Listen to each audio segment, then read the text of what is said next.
Right then, everything in my whole life had changed. It went from ignoring doctors to now we're in experience, and the experience is real. They finally get to a point where they look at me and they have to ask the question, what happened to you?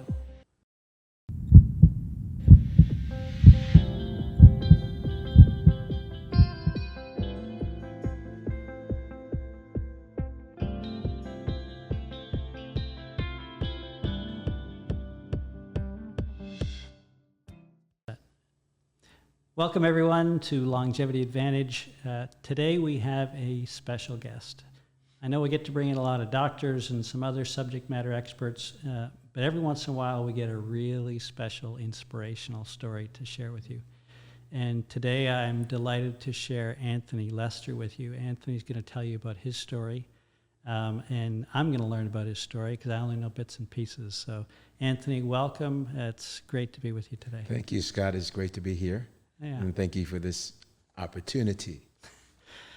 So just for grounding, let's kind of give folks a background of who's Anthony, kind of what's life kind of before kind of things started to get excited for you, maybe just to give a bit of grounding on that for them.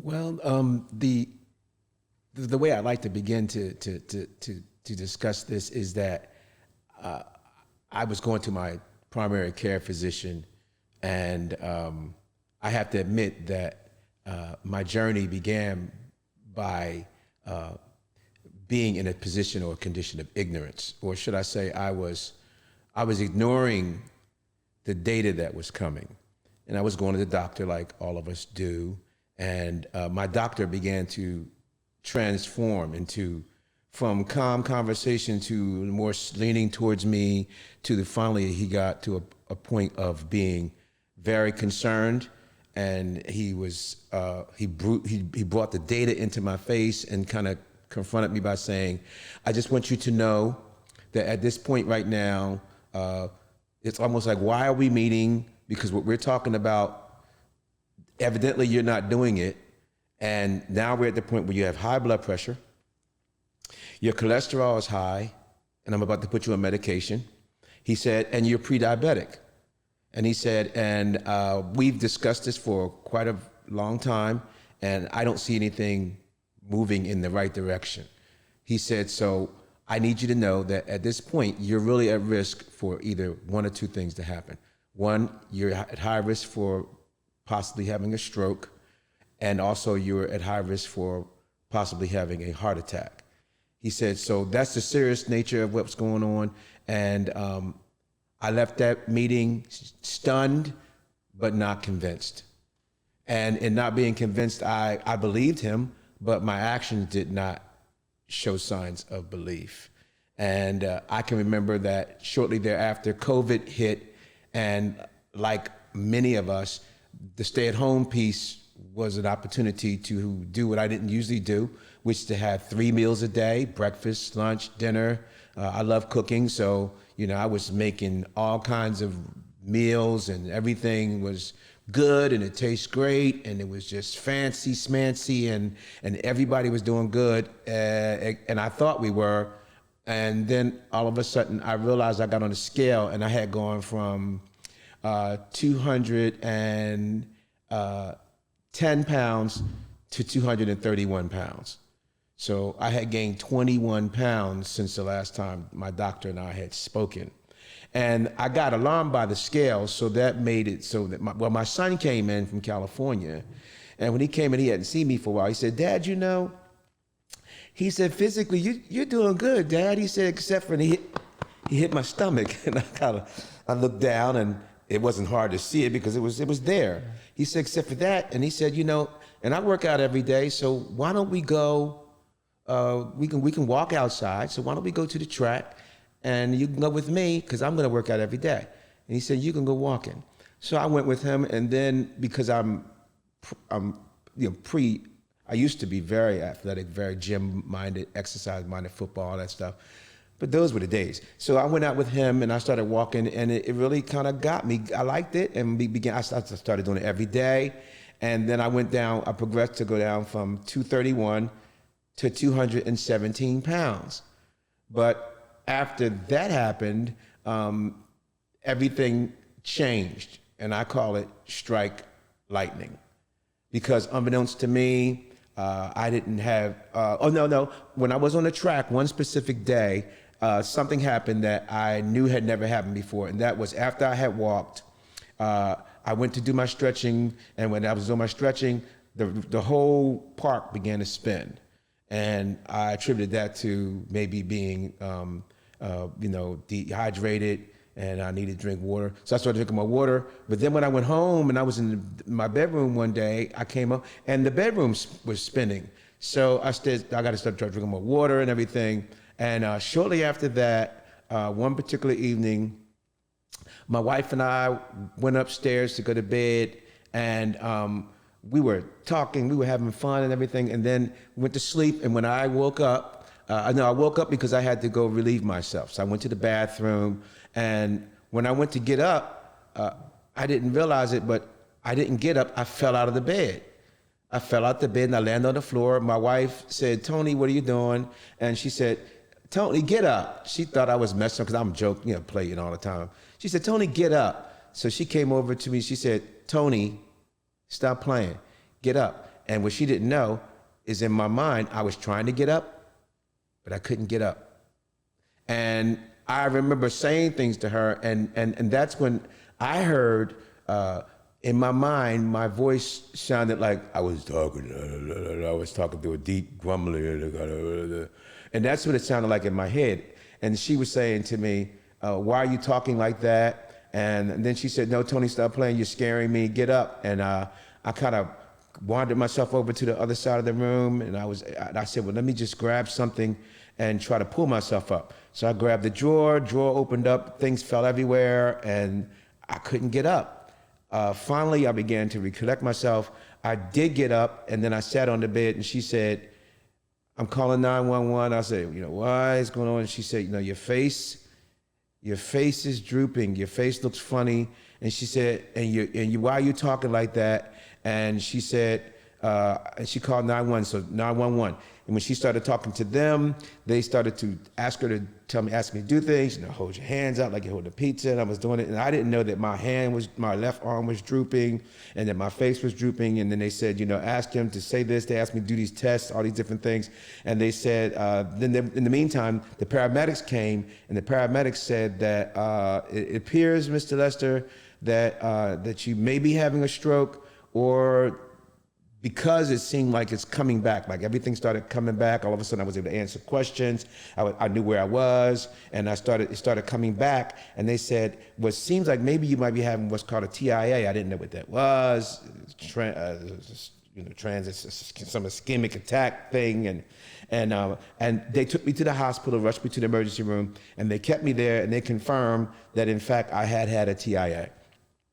Well, I was concerned about that because this is a pre-stroke. This means that this is your body's way of saying that, if you don't change some things now, that it's very probable that a stroke is going to happen.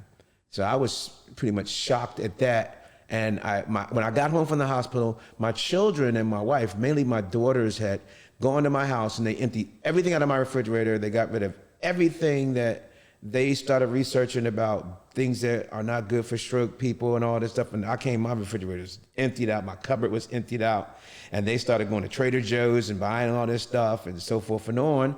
And I was happy about the fact that I was home. Well, I was home, I got home on Saturday. Then Sunday, my wife and I were on our way to go to, we decided that on Monday we were going to go to Trader Joe's, and I started reading, and I started reading about plant-based diet stuff. So when I went to Trader Joe's that particular day, I ended up going there, but there was so many people in line from COVID that I said, I'm not going in there. And I was going back down Route 202, going to 95, and on the way there, they had put me on some medication, and in putting me on this medication, the medication made it so that I had to urinate quite often. Mm-hmm. And in that, I couldn't hold it. And I said, I'm driving, there's nowhere to pull over. I'm getting ready to get on the ramp. I said, oh my God, and I think I'm gonna wet myself. Yeah. And in that I said, well, what am I gonna do? And I looked to the right, and I looked on the seat, past the seat, and there was a spring bottle of water, and I said, I'll go in there. So I took and opened that up, and I tried to do that. And what I didn't understand is that the pressure from it filling up made it so it started spraying all over the car. And then I lost control. I'm driving and doing this. Go figure. I'm driving and doing this because I couldn't figure out how to pull over. Yeah. And now, the hindsight is never do that again. You always will pull over and relieve yourself. So I'm doing that. And then what happened is I lost control and I crashed into the guardrail on the right. And the car went all the way across 95, to the left until I hit the guardrail on the left. And then the car finally was immobile. And I got out. I was able to get out of the car and find out what had damaged. What damage the car had sustained, and will I be able to drive it? Can I drive home, or am I done? Or do I call AAA? So I got out, saw the tire was flat. It was down to the ground. And, saw some damage, but it didn't look like it was total. And then something began to happen. I got back in the car, and I said, I'm going to call AAA. And when I went to get my wallet out of my pocket, I was calling AAA, and I dropped my wallet. And then I got it in my hand again, and I dropped my wallet again. I picked it up again, and I tried to pull the card out for AAA. I got the card out for AAA. I said, well, I don't need my driver's license. I pulled that out. I dropped the license. I dropped the card. I dropped the wallet. And I'm saying, I'm not thinking that something's happening to me, but my left arm was actually beginning to lose some of its control.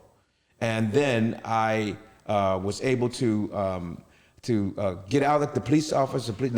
A man came up as I was out the car. He said, do you understand what just happened? He said, I was behind you. He said, I'm an EMT. I was behind you. He said, you were all over the road, sir. He said, you were all over the place. I just thought I went from one side. He said, you were all over the road.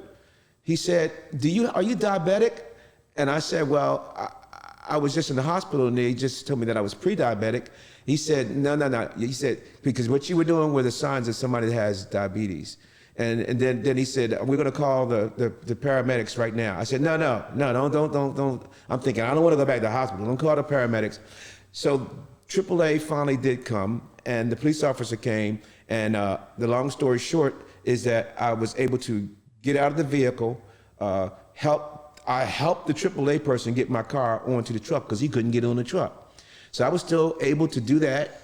I drove the car up the ramp into the truck. He had it hooked up. And then when I came down, they just took the car away. The part that was really, really powerful for me was how my wife showed up out of nowhere. I didn't call my wife and tell my wife where I was or where I was, what had happened. And her car pulls up in front of the AAA truck and parks on the shoulder in front of it. So when the AAA truck drove off, I gathered all my stuff, dropped my wallet again, gathered all my stuff, got into the passenger seat of my wife's car.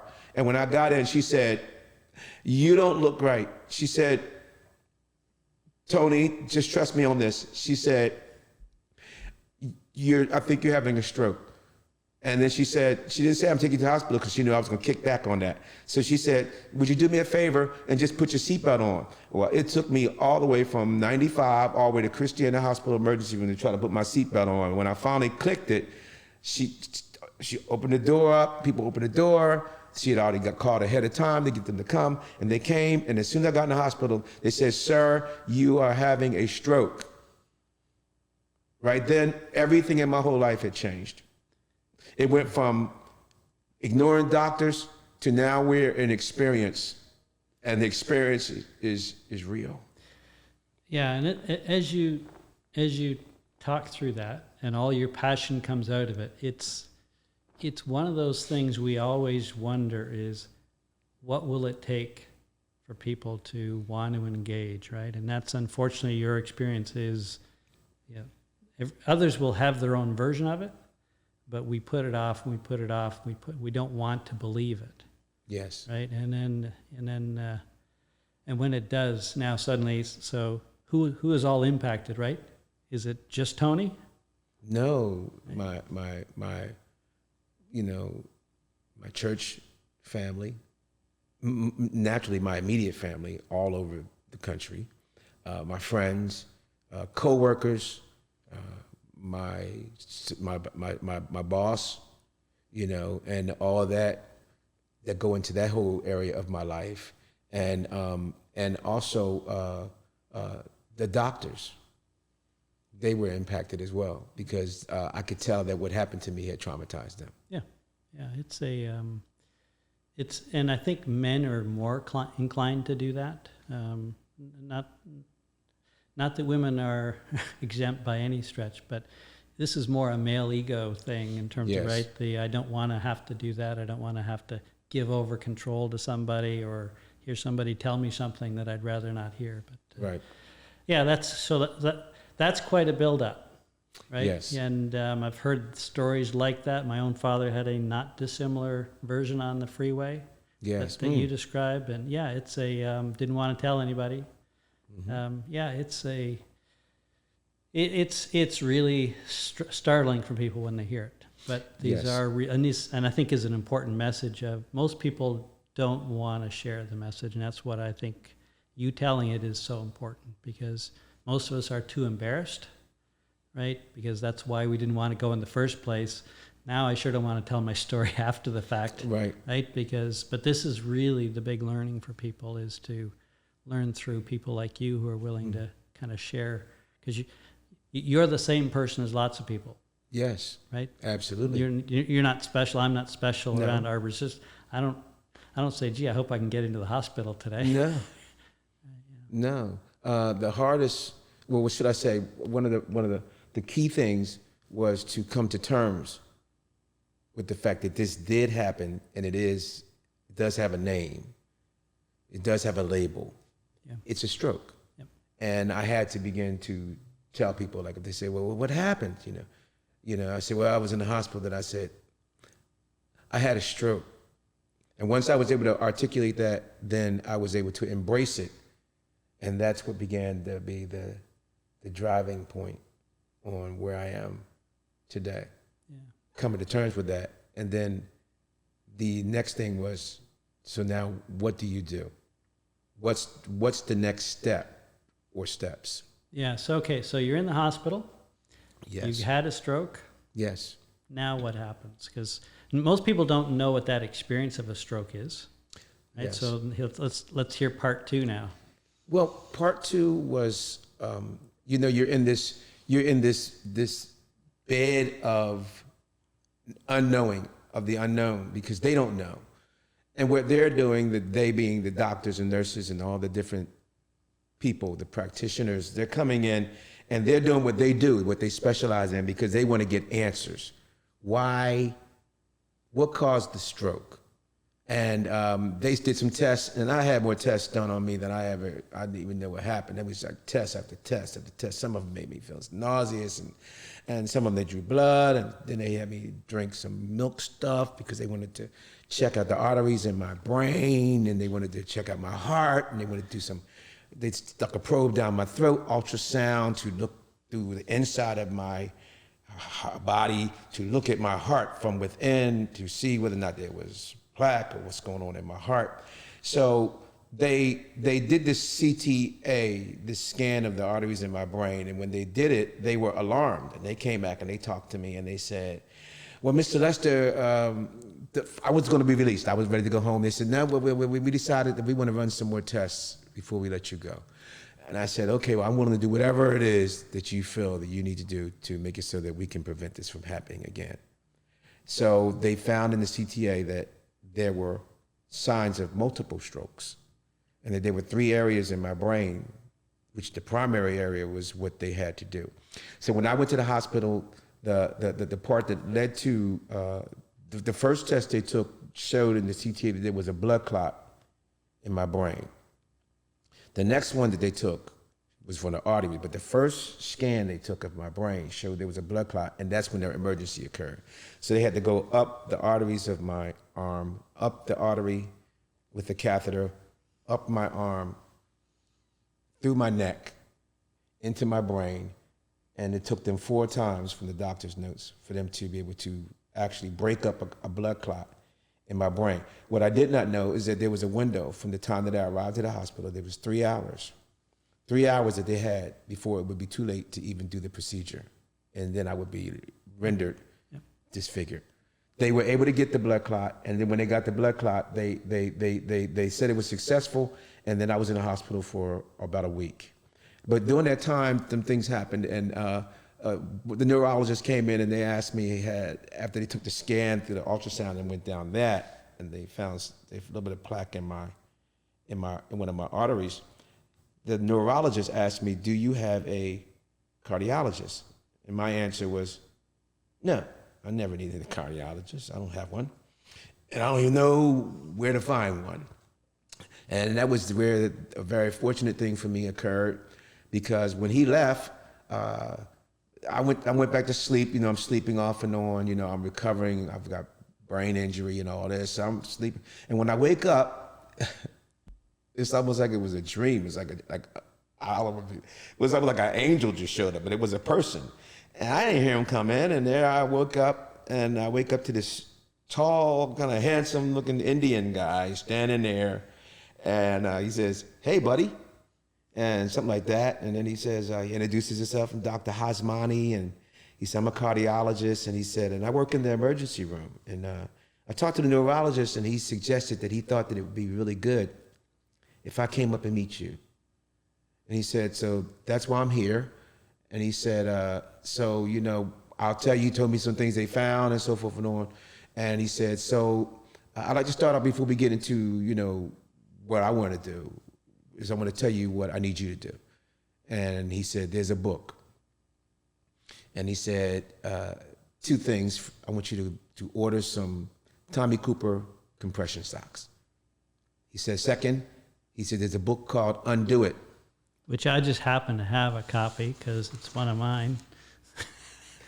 So he told me, now the good part about you having that book, Scott, is that Actually, I'll hold it up there. that book actually is gives the guidelines of the 4 quadrants that I focus on. And what Dr. Hasmani talked to me about, introduced me to the book. And when I read the first chapter, the first book started talking about what Dr. Ornish was doing with his wife, and there were 4 focal points that are important for me to be able to do what the book is, because it's talking about how to undo it, means how to reverse chronic disease. And the import was that the doctor was not interested, nor Dr. Hasmani or any of the other doctors that I've met, like from Progressive Health, and these doctors are all plant-based doctors that understand this whole idea of a medical approach of not treating symptoms, but for actually treating the very source and the root cause for the disease. If we get rid of the disease, then we could get rid of the medicine, we get rid of all the different things that most people find themselves just locking into it and thinking that this is gonna be the fix-all, and it never fixes it. And that's why it became serious for me, because I am not interested in, I don't like medicine, but I don't like strokes. And I don't like plant-based food, but I don't like strokes. So I started learning, it's not even about what I like, it's about reversing it. So the word undo it has been a key focus, a trajectory in my goals and my purpose that drive me even to this day, every day. And I had the stroke in October, and now here it is April, and the key word is consistency. Consistency, focusing on quadrant 1, move more. 2, it talks about eat well. Then the other quadrants are the ones that we ignore, but they are very crucial. One of them is love more, and the other one that's the hardest for me is stress less. Because in my life, I have been involved in pastoral work, and I've been involved in church where I'm always about helping people. I'm about saving people and helping people in their crisis and their marriages and everything. Everybody, from babies all the way to people that are dying, constantly. But then, fixing the hole in everybody's boat. And then I was like, well, what are you going to do to fix the hole in your boat? And the focus started changing from more of what you would call what we typically get into in relation to, religion or helping and saving people and helping to heal people or whatever, how people want to get into that. But the focus began to be like, well, what is really available to undo this Do I have to succumb to the fact that I call people, I am not a stroke patient. I had a stroke. That's not what, I am not a stroke. I'm a person who had a stroke. So from that, I want to get rid of the stroke, just like I would get rid of if I was a person that was addicted to alcoholism. I might be an alcoholic by definition, but really I'm a person that has abused alcohol. In my case, I've abused food. I've neglected myself on exercise and self-care, self-management, and I've been so caught up in life and so caught up in all the things that are involved in life that I forgot that there's some primary things. Exercise more. So now my day consists of every day I get up and for the first 5 months, every day I rode my bike. Well, the good part about the bike was I didn't have one. They said, you got to move more. And I said, well, it's too cold to keep walking. At first I was walking. I started walking 15 minutes a day. Then I went to walking 30 minutes a day. Then it got ice cold and I said, I can't go out here anymore. So I reached out and I told the people at the church, they were constantly checking on me. I said, I need a bike. And then they surprised me, and one day Amazon showed up. His brothers came and they took the bike upstairs and they set the bike up. And that began my journey. Every morning, 5 o'clock, I get up and I ride anywhere from 30 to 40 minutes, either 7 to 10 miles every day. First they said, 30 minutes, 5 days a week is what you need to do to reverse. Well, it just got so much in me that I just wanted the consistency of exercise. Yeah, so you touched on a bunch of stuff there, right? So the 4 elements that Dean Ornish talks about. Let me just go back to the one point you made around, which I thought was really good. Essentially, you said, I don't want to live with this, and also because you believed that you could reverse it. Yes. Right? And that's I think, a point a lot of people miss. Yes. It is reversible, and so you can do a lot, but it also means it's preventable. Correct. Right? And that's the thing now is like, had you known, yes, then you may not have done any different.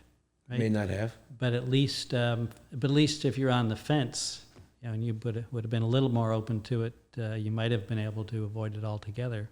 But certainly for young kids, I think that's yes. Right. That's we tend to think of our own age group, but I look at my own kids and my grandchildren and think of, boy, these are the ones who are going to repeat our mistakes and hopefully yes. learn from a few of them. Right. They're not going to. That's right. They're going to make their own mistakes too, and they're going to make a few of ours. But and I think the other thing too is really important just to stress is you made the link between heart disease and stroke.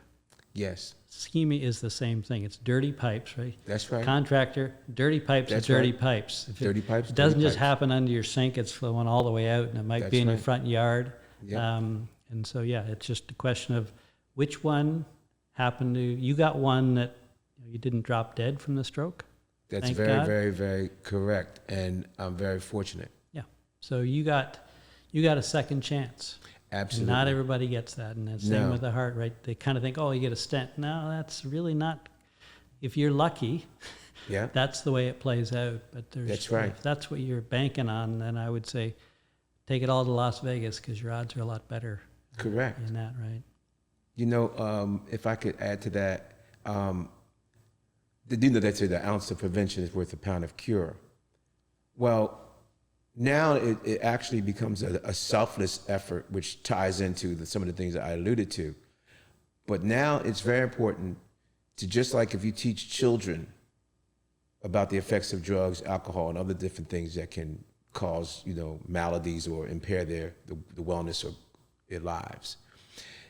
Likewise, the younger, the better, but the most important thing is to get people to understand the gravity and the importance of understanding these principles as soon as possible. And not just to know about them, because I don't think that this is just an educational phenomenon. This is a practical application thing. Yeah. And so a lot of what I teach about is try not to be on the negative. It's really important for people to know. But you can flip around and say, if you would like to do these things well into your 60s and 70s and 80s and 90s, this is what you're probably going to have to do. Correct. If you want that, it's absolutely available. Absolutely available. But you can't be going to the 7-Eleven or whatever the coffee shop is every day and sitting at home and thinking you're going to get that. Like, it's a choice. Yes. A few will go down and put all their money on 32 That's right. each year and get a nice payout. Yeah. But yeah, that's not very many of us. So on the bike every day. So that sounds like work to a lot of people if they're not on the bike. So you've been doing it for about 6 months or so roughly Yes. now. So how do you feel about when you get on the bike or the thought of getting on the bike today? Well, we can paint the rosy picture, but the reality of it is that the backdrop of everything that drives me is that day and the trauma of that day. Not just the trauma of how it impacted everyone else, but it's the trauma of how it impacted me psychologically, how it affected me emotionally. The fears that in the first few months that were constantly present. You wonder, is this going to happen again? And then you wonder, is this working, what I'm doing? Yeah. So what was the question you asked me? Well, just in terms of getting on the bike in the morning. Oh, yeah. The bike, but see, the bike began to be something that produced a change and a transformation that was welcoming for me because I could feel the difference. I could feel strength building. I could feel that I wasn't trying to huff and puff going up the steps. And the other thing is I put myself on a regimen that every Sunday is weigh-in day. Down to the birthday suit, jump on the scale, take my blood pressure every Sunday. So I was able to tangibly see my progress. Now, the bike, I had to actually stop thinking of the bike as being so hard to do because it's harder to take insulin. It's much harder for me to have to take cholesterol medication and deal with the side effects. It's much more difficult for me to think that if this doesn't reverse, that I could be on this. And then when I started looking at the long-term effects of the medication, it's almost like that's going to present something that's down the line that's not even what I'm treating for. So the bike became a tool. The bike became my friend.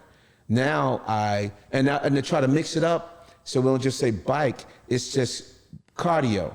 So I mix it up. Some days I know my goal is 30 minutes. So if I want to just do something I like, I just go walking. And I don't have to try to act like I'm some triathlete or whatever. I go walk for 30 minutes. It didn't say walk. It just says, get the heart rate up, Yep. and do it every day for at least 5 days. And it didn't have to be every day consecutively. But the main thing is move more. Move more. Now it's progressed to the point where because I've gotten stronger and I've lost 50 pounds, I feel great. So there are side effects. Yes. Right?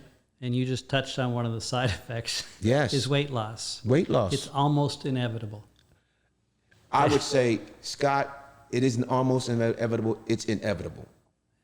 If you do two things, if you're mindful of the eat well and the move more, eating well is just not eating until I'm full.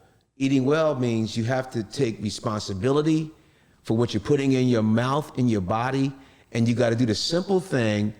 And I think you and I may have talked about this one time when I first talked to you. And that was, the information is all out there right now. And how many times have I gone and ignored the label on what I purchased for the food? Now I focus on just three things: saturated fat, I focus on sodium, and I focus on added sugar. Those three things are enemies of my condition. Saturated fat will contribute to why, when I went to the hospital, they said my triglyceride rates were so high, that's the amount of fat in my bloodstream, was so high they couldn't even take my cholesterol. Then my cholesterol was so high they put me on cholesterol meds. And I was pre-diabetic, so instead of they were going to get me on insulin, but because my sugar started to go down, they said, well, we'll try you with this metformin, with this sugar pill, and see if it continues to go down. With the bike, the numbers all started going down. First, the triglyceride levels went down from 500 and something to 80. Yeah. Yeah, and that's again another place I talk about. This is the power of just getting some data, right? Don't be so you might have been afraid of the data because it may have warned you of something, and now you look at the data as your friend because you realize I have control over it. Yes, and that's what you It doesn't alluded to. control me. That's like a male, that helps my testosterone. I like being in control. I like to be, I know I have, but that's what I do. I'm a fixer, but right now I'm fixing Yeah. not just me, but other people too. And that's in essence, you thought you were controlling everything, and reality was you were out of control. I was out of control. And you were in denial at that point, and now you found a way to start to bring control back into your life. That's correct. And so let's talk about kind of how you feel about your life now. Like so the one that I think is just so great that Dr. Orange puts in, that is the love more. The love more. And when you start to love yourself, right, it just gets it's inevitable. You're gonna bring more love into your life. It's transcended everything. Yeah. It's actually changed my focus on everything that I was doing before I had the stroke. Everything from, being involved in church and what I did in church, impacting people's lives or whatever. Everything's changed because now it has turned into a situation to where, out of love for people, which you said though, but most importantly, out of love for myself, then you can love one another. But you can't love one another if you don't love you. So I started realizing, Anthony, you've been in denial. You don't love you. Because if you loved you, you would show more love for yourself. Right. And in loving me, now I do it out of love for me. I ride the bike out of love for me. I eat what I eat out of love for me. I have turned down more donuts now than I've ever turned down in my life. Out of what? Out of love for me. I don't want a donut. Why? Because a donut leads to my out of control. Because I can't control the sugar. I mean, I'm not in denial. I love donuts. Let's not get that crooked. It's not that I don't love a nice stack of snow crab legs, butter, and I love that stuff. But I love me more than I love that. Yeah. Which has begun to make it so that my decisions now are predicated on the data. It's data driven. If I eat that, how will that impact the data? Well, that means that your numbers will start to rise or reflect what? We've heard over time the cliche, you are what you eat. Well, it's not just as cliche as we think it is. Yeah. Well, the other thing too, I was going to say, so from where you are now, what I can promise you will happen in the next 6 and 12 months is that even the things like the donut that you still can remember loving, that actually does go away. It goes away. It just, day by day, it just kind of, like sitting right there, just no urge. It's like, it's because your taste buds change. Like your body adapts. It takes, it'll take months for your microbiome to adjust to the diet. And so you're seeing really quick results, and they may not be quite as dramatic in the next 6 months as the first 6 months. Yes. What you're going to see is a steady progression, and the health within is going to continue to rejuvenate itself and to get back to where it naturally wants to be.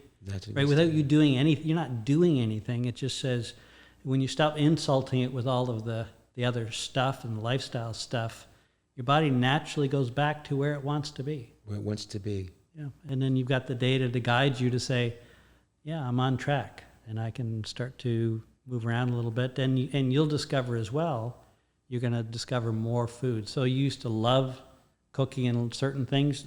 They're just going to continue to get replaced by things that you love as much or probably more. That would be my experience. That's a good segue. So we talked about loving me, but guess what else has happened? My wife has been stimulated by the change in me so much now. My relationship is much more enjoyable. My love life is much more enjoyable because she would transparently say, it's just interesting that all that's not involved in the things that we do. And you're not crushing me anymore. Yeah. And she said, it's fun watching. Now my wife has actually begun to do the same thing. And my wife has lost, she went down from 193 to 166. From a size 14 to now to size 11. So it's been and my children, everyone is beginning to understand. I went to my daughter's wedding, they had a special plate made just for me. You know, because and it was great and it was good. And I don't miss the salt because now I have other things, the seasonings that I use to replace that. But the love more, even in the fact of how I interact with people, I feel more comfortable in my skin. Yeah. I feel more comfortable talking to people no matter who they are. Yeah, there's, and this is one of the hardest things we don't know how to measure is the toxicity that our bodies are dealing with. Yes. And it affects our emotions. Yes. Right. And so the loving part, again, it just happens. Yes. It like you're not going to get in the way of it. No. It's bigger than you, you and Yes. I.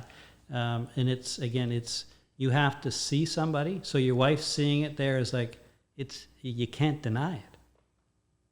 Right? You cannot see this every day and say, I guess there's something to this. It's really not Yes. just about somebody trying to sell me something. I'm not Correct. selling you anything, and you're not selling me anything. Not at all.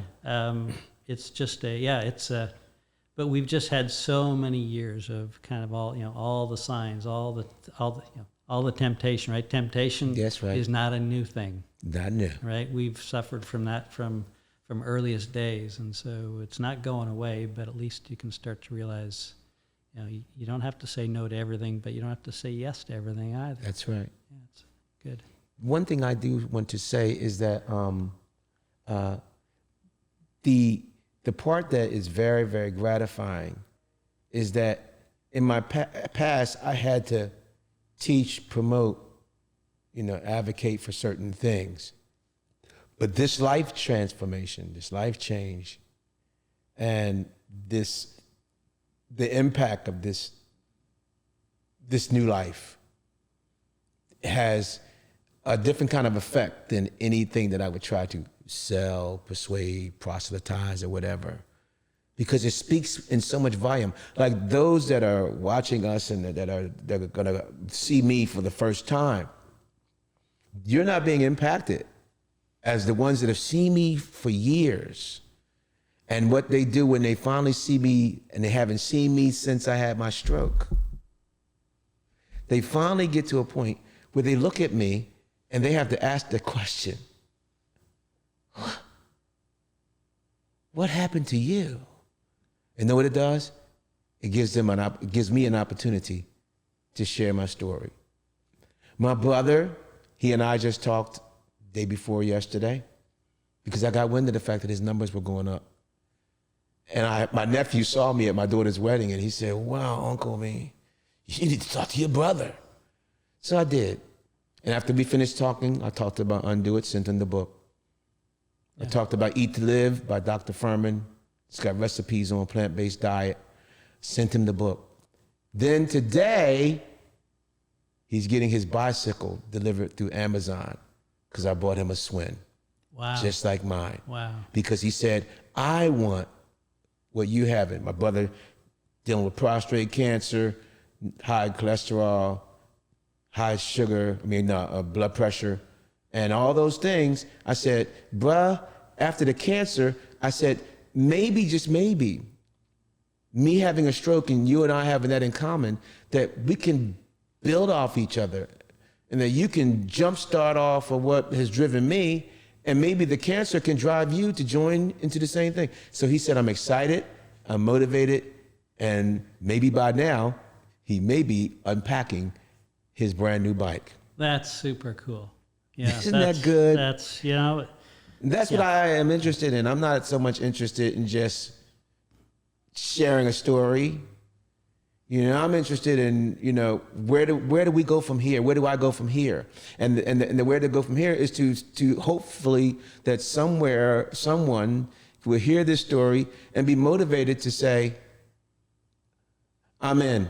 I want that. I want to know more about that, and I want to know how, if you can help me, how you can get me on the road to my journey. So when people do that, a lot of them get overwhelmed, right? They get lots of opinions. So in your experience, has this been complicated or actually pretty simple? It's been, when you say complicated, Well, in terms of living the lifestyle you do today. oh, it's very, very simple. Matter of fact, it's less complicated than the life I was living. It's absolutely. It's more peaceful. Yeah. I enjoy butterflies. I can enjoy petting a dog. I can sit in places where I'm comfortable. Now that my body has changed, I didn't realize I didn't never sit with my legs crossed. Yeah. So now a lot of times when I'm just relaxing, I just sit with my legs crossed and no stomachs in the way, but it's just a peace.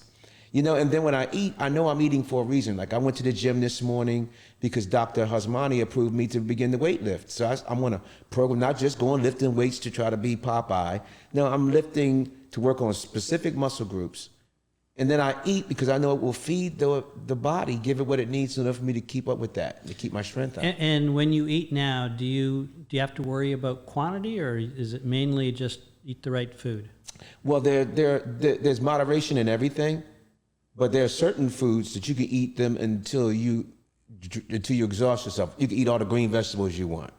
You know, after every meal, I eat a piece of fruit. You know, I do smoothies, avocado, banana, lemon, and, you know, those kind of smoothies that are good for me. And I know what they're putting in my body. But it's easy. Yeah.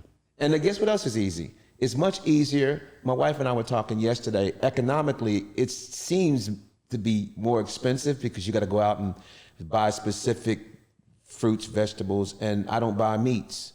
But I do eat, you know, like sockeye, salmon, and things that are good for the omega-3.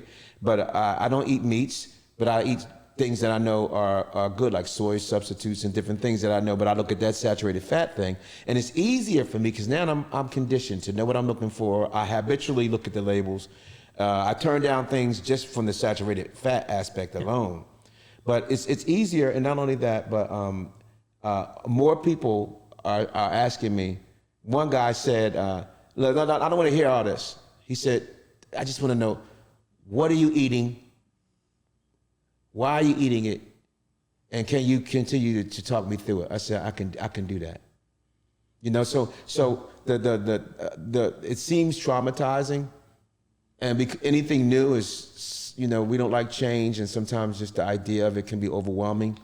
But when you get into it, you find out that a lot of that is just me riding on, you know, psycho garbage and, you know, mental anguish over what doesn't even exist. They're habits of our routine, right? Correct. And they're all difficult to break just because they're comfortable and they're familiar. But occasionally in life, we got to get a little uncomfortable. Yes. To start to learn, and you got really uncomfortable. Really uncomfortable. To learn this, but yeah, it's once you learn a few things, it just starts getting pretty easy. So, well, Tony, this is just I love people like you. I hate that you had to go through what you did. Oh, thank you. But you're making just the best you could possibly make from it by helping others. Yes. And showing what you can do, and just to see people take back control of their life. I know a lot of people helped you.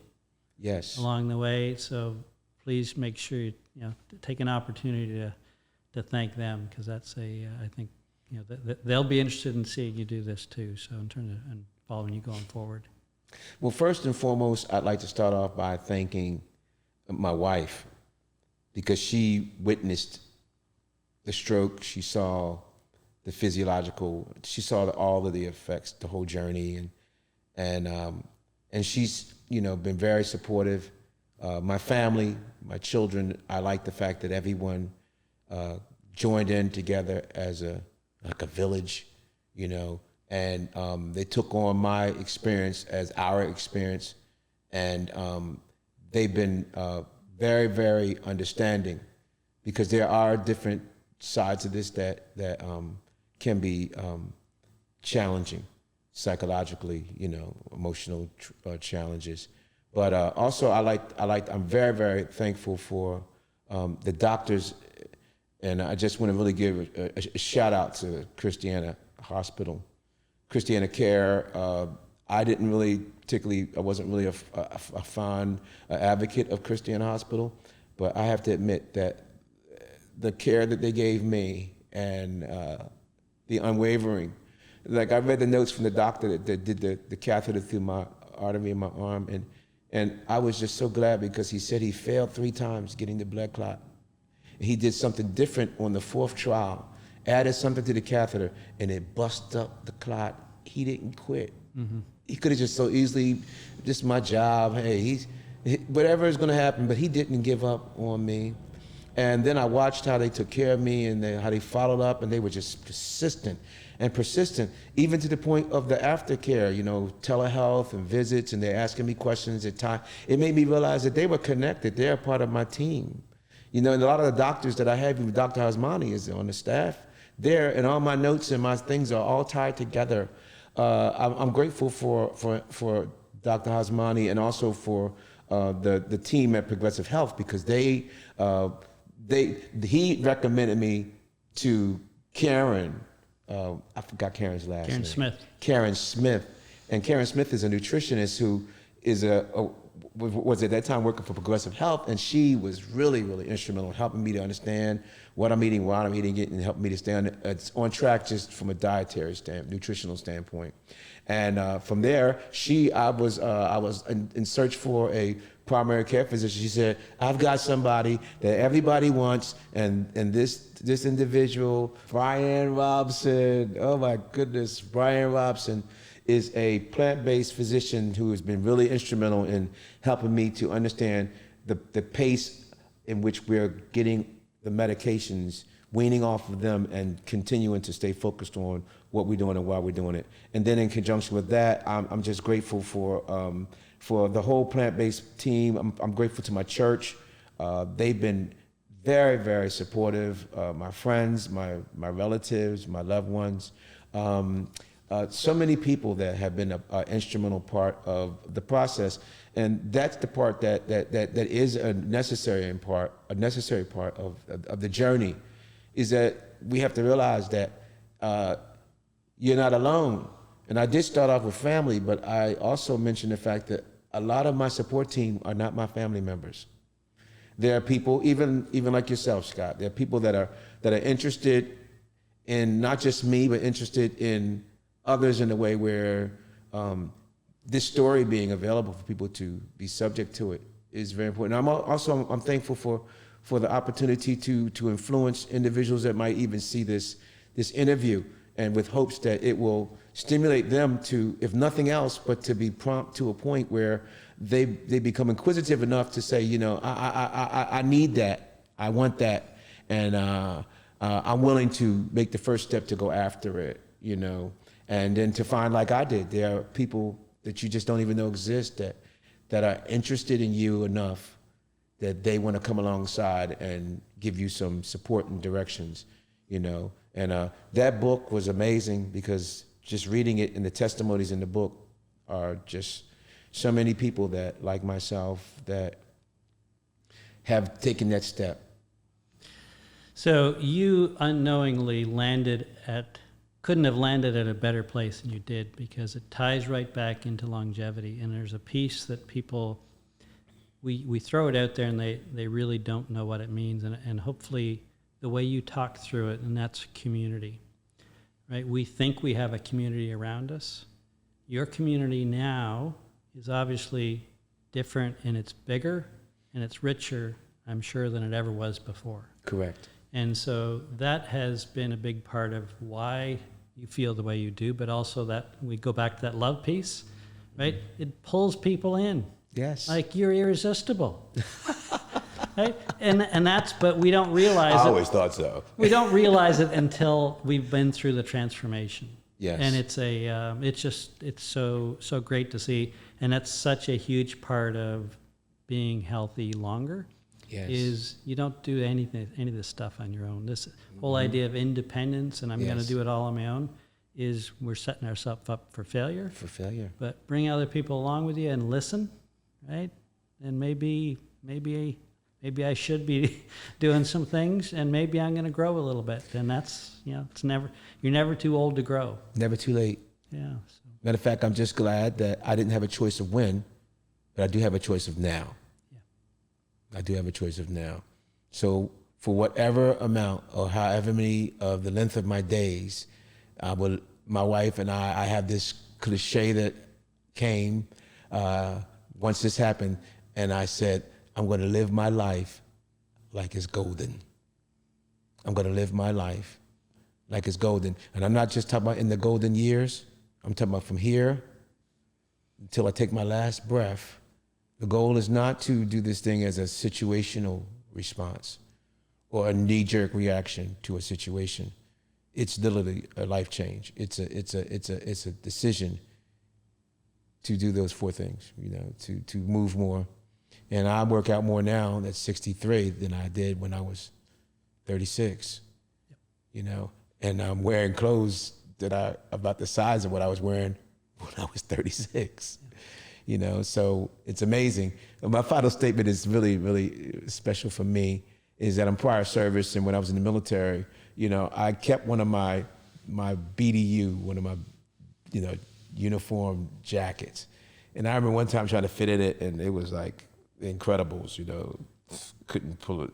So, well, I remember those days. I hung it back up. I never got rid of it. And just about a month ago, I went in the closet, and I pulled out my uniform jacket. I said, well, I put it on, and I buttoned it up. I was the same size, wearing a military jacket that I wore when I was in my 20s. Yeah. So we talk about longevity. It's interesting, not just to live longer and to capture it, but also to get back what we lost by getting it now. And tapping into youth, vitality, and age is a number, but it's a reality. But that doesn't mean I have to live like I'm old or live like I'm older. I can live a youthful, vibrant life at whatever age I'm at. At every age, absolutely. Thank you, Anthony. Thank you. Thank you for being here with me. Thanks for sharing the story, and thanks for your courage. You're welcome, Scott. Thank you for having me, and it's been a pleasure. I look forward to talking with you again. So there you go. Get inspired.